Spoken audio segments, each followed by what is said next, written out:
Olá, muito boa tarde, você internauta, produtor rural que nos acompanha aqui ao vivo no site Notícias Agrícolas. Estamos de volta com os nossos boletins. O destaque neste momento é para o setor sucroenergético. A gente vai falar um pouco sobre as movimentações, do mercado lá na Bolsa de Nova York, Também saber um pouco sobre as movimentações aqui no Brasil. Um mercado que nos últimos dias aí tem oscilado, muito pouco, ao redor dos 19 cents de dólar por libra-peso. A gente quer saber, se esse mercado tem potencial aí de mudança nos próximos dias. Para a gente, então, entender todas essas movimentações, saber o que está pegando neste momento lá no mercado, a gente conversa ao vivo com o Maurício Murucci, que é analista de mercado das safras e mercado. Maurício, muito boa tarde, obrigado mais uma vez pela sua participação aqui com a gente, viu? Boa tarde, muito obrigado pelo convite. Maurício, comecei aqui falando um pouquinho sobre as movimentações do mercado, O mercado de açúcar bruto lá na Bolsa de Nova York, que não tem mudado muito do patamar de 19 centavos de dólar por libra-peso nos últimos dias, Queria saber o que o mercado tem acompanhado e se a gente pode ter novidades para movimentações mais expressivas nos próximos dias. Não, basicamente o vetor segue de alta por conta dos fundamentos do mercado, tá? A safra da Ásia está sendo iniciada, tem bastante produção lá, e a entre-safra no Brasil, que está sendo iniciada, ela tem uma entre-safra chuvosa, então vai ter recuperação. Certo. Maurício, a gente tem aí novidades do mercado olhando a próxima safra também? Como é que está esse acompanhamento? Porque a temporada atual, que logo mais vai terminar, me parece já precificada pelo mercado, Sim, ela já está amplamente precificada, e o mercado está olhando agora para, como eu disse, para a entre-safra do Brasil, se ela vai ser chuvosa ou não, mas nós já estamos apurando desde agosto que sim, ela vai ser chuvosa, e para a safra nova da Ásia, que começou agora em outubro. Certo. A gente, inclusive, tinha conversado na nossa última entrevista justamente sobre esse cenário que você apontou, de melhor condição, climática para o desenvolvimento da safra 2022-23. E, de fato, nesse mês de outubro, isso se confirmou de alguma forma, Maurício? Como é que estão as previsões e como que vocês das safras têm acompanhado essa situação? Desculpe, o que se confirmou, falhou a ligação bem na hora. Sim. Eu falei que na nossa última entrevista a gente tinha conversado justamente sobre essa questão climática mais favorável prevista para o desenvolvimento da safra 2022-23. E isso no mês de outubro acabou se confirmando de alguma forma, Queria que você falasse um pouquinho mais sobre como vocês aí na safra estão acompanhando essas previsões aí. Nós estamos alertando os nossos clientes desde agosto, nossos clientes de consultoria desde agosto, que a entre-safra primeiro começaria mais cedo, ainda em outubro, para quase metade das usinas, e que a partir de outubro as chuvas a estação chuvosa estaria dentro da média histórica, que é uma média histórica chuvosa. Então, desde agosto, nós vemos alertando que a partir de outubro essas chuvas vão estar mais regulares no Centro-Sul. Que o Centro-Sul já não estaria mais no padrão de seca, que se estendeu de abril deste ano a setembro. E já em outubro vem chuvas regulares. Mas a gente não parou em outubro. Outubro, novembro e dezembro devem ser meses aí de chuvas alinhadas com a média histórica de chuvas para a região Centro-Sul nessa época do ano, que já é uma média de chuvas mais elevada, que é a estação chuvosa. Então, isso, ou seja, vai ter condição climática de precipitação muito favorável à recuperação dos canaviais, pelo menos até dezembro, onde os nossos modelos, mais longínquos, digamos assim, se estendem, de 2 meses. A partir de 3 meses não tem como determinar nada assim, em termos de climatologia. Então, pelo menos até dezembro, sim, dá para dizer que chuva regular dentro da média histórica, e esta média histórica é elevada, porque é dentro da estação de chuvas. Certo. Maurício, a gente tem também as informações da safra da Ásia, que começou, e aqui no Brasil, então, essa condição climática mais favorável. Queria que você traçasse para a gente se há potencial de o mercado voltar aos 20 centavos de dólar por libra-peso ou buscar patamares ainda mais elevados diante dessas informações que a gente tem no momento? E o que poderia ter para que os preços pudessem subir novamente lá em Nova York? Olha, Jonathan, não sei, um milagre, talvez um milagre, porque pelos fundamentos, o que a gente tem? A gente tem a Ásia produzindo cada vez mais, né? A Índia vai passar de 30 para 36 milhões de toneladas. 36 é o número das safras. Ah, mas tudo bem, a safra está errada. Pode até estar. Mas o USDA está falando em 34,7. Quase 35. E isso é um número lá de maio, que foi revisado pelo adido do USDA lá em Nova Delhi, agora no início de outubro. Então, por baixo, essa safra vai vir em 34,7. A base está bem perto de 35. Quem conhece a característica do padrão indiano sabe que os canaviais lá, além de serem num padrão genético bem mais produtivo, é composto por milhares de pequenos produtores que não se desfazem desses canaviais. Então a oferta lá é muito abundante e não varia assim de uma safra para outra.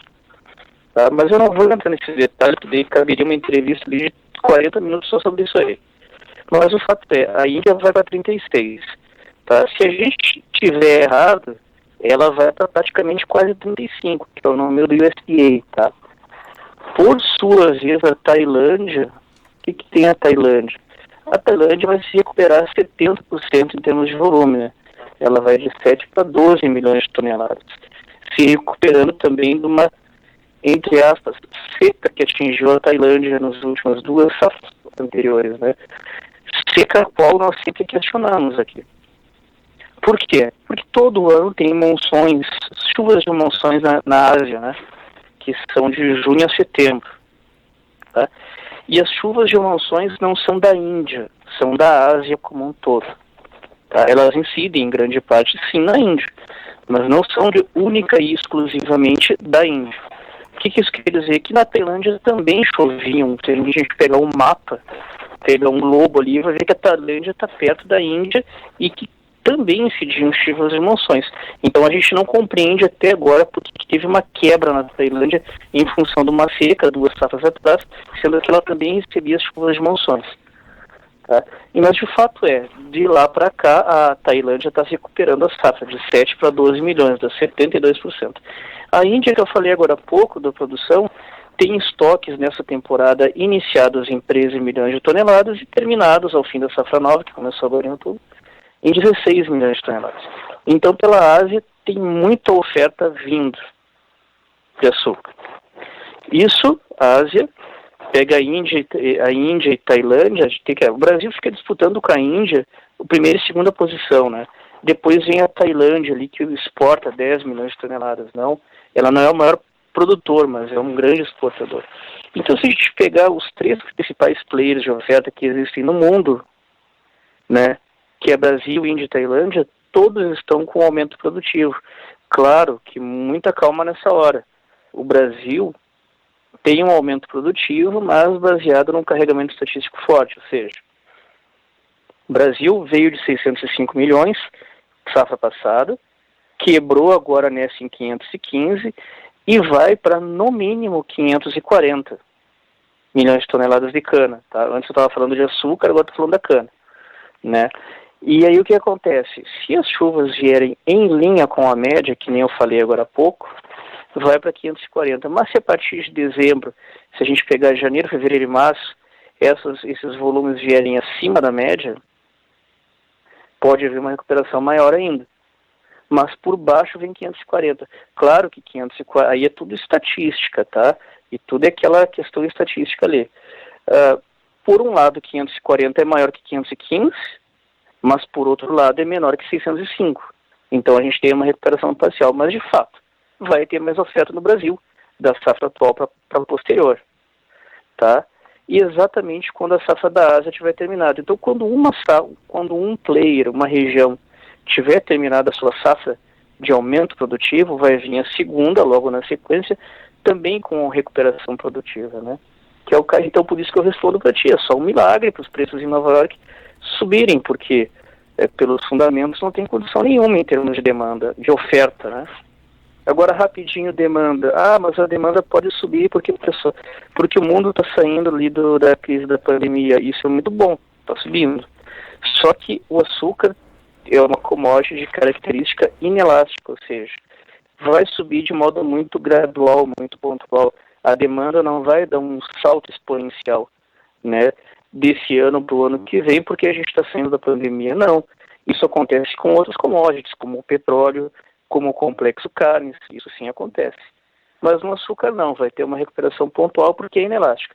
Então a gente vai ter uma oferta muito grande, crescendo muito grande, e uma recuperação, uma demanda crescendo marginalmente.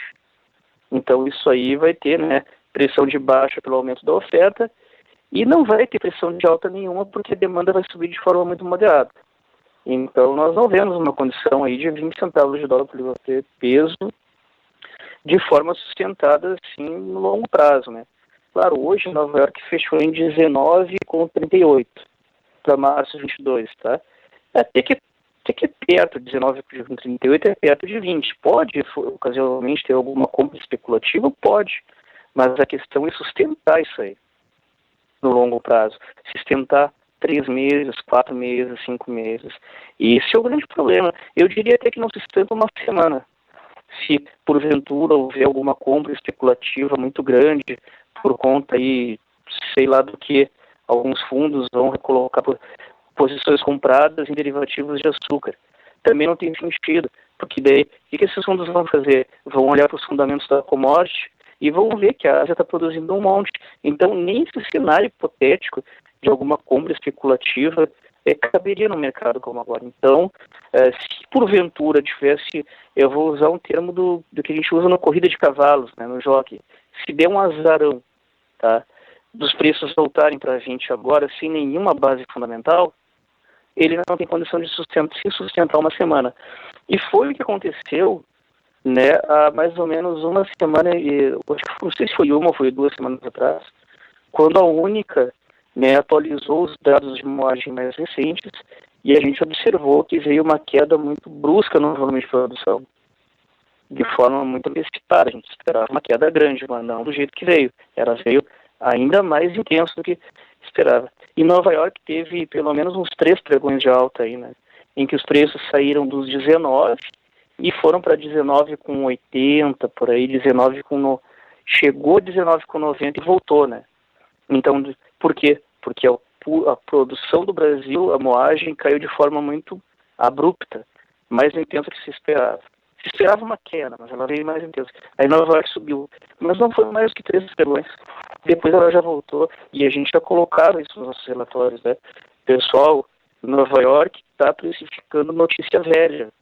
Todo mundo já sabe que o mercado ia cair. Claro, intensificou, acelerou, assustou, mas depois o pessoal retomou a sobriedade, passou aquele porre, passou a ressaca, o pessoal voltou para a realidade e o mercado voltou a cair, porque lembrou dos fundamentos da Ásia, porque lembrou dos fundamentos da entre-safra do Brasil, essa situação toda. Então, Jonathan, finalizando a resposta à sua pergunta, eu acredito que somente um milagre para voltar, Nova York voltar para 20 ou 21 centavos de dólar, que foi a máxima do atual driver, né? Março 22, que bateu 21 lá em julho, se eu não me engano, com aquelas geadas que houveram lá, né?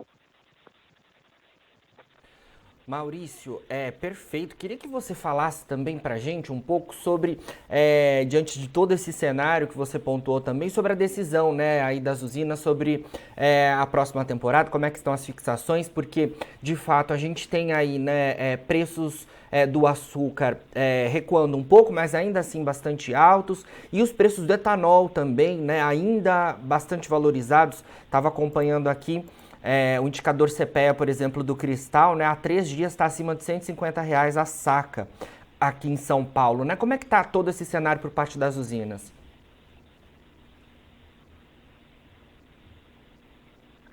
As usinas estão fixando bastante porque é previsto uma queda ainda maior do que essa faixa dos 19, tá? Na nossa visão, esses 19 não se sustentam nos próximos 30 a 60 dias, tá? Agora a gente está em 19,38, né, o atual driver. Mas se a gente pegar a curva futura de preço, Jonathan, se a gente pegar o driver atual em Nova York é março 22, né? Mas se a gente for olhar mais para frente, maio 22, julho 22, outubro 22, março 23, outubro 23, o que a gente vê? Os demais contratos para entrega em 22 estão abaixo de 19, estão na faixa dos 18. E os para 23 estão em 16, cara. Né? Então ele não vai nem para aquela migração de 17, assim, ele cai direto para 16. Né? Então, o que está acontecendo? As usinas estão fixando o preço agora, aproveitando enquanto elas conseguem preços a 19 ainda, tá? Mas para entregar até março do ano que vem, tá? Lembrando que a safra começa em abril, você vai entregar entre safra. Mas tudo bem, tem quem consiga formar estoque e carregar até lá. Vai tomar um custo aí, mas consegue. O problema é que as usinas que querem entregar lá para o meio da safra do ano que vem, que já pegam maio 22 e julho 22, já estou encontrando aqui 18,60, 18,90. Tá? Então, o que isso quer dizer? Que vai ter uma oferta, o cenário que eu comentei agora há pouco no início, tá? Uma oferta maior com uma demanda ainda meia boca, crescendo um pouquinho. Então, as usinas estão fixando o preço agora, aproveitando os 19 e aproveitando uma taxa de câmbio aí 5,60, que não está 5,80, porque também por milagre, por oração do Banco Central, né? Porque eles estão jogando muito swap reverso, assim, estão aumentando os juros, essas coisas todas, porque se não fosse isso, o dólar estaria no mínimo 5,80, se não a R$6, tá? Não fosse isso. Então as usinas estão aproveitando Nova York ainda nos 19 e uma taxa de câmbio ainda relativamente assim, entre aspas, né? O que é positivo entre aspas, né? Porque 5,60, que tem agora o câmbio, é um câmbio desvalorizado, que dá uma rentabilidade boa para as usinas, eleva o preço em reais, né? Mas para o exportador poderia estar melhor ainda no fosse do Banco Central, estaria em 5,80. Tá? Então as usinas estão aproveitando esse cenário e fixando, porque mais para frente é preço ainda mais baixo. Sim.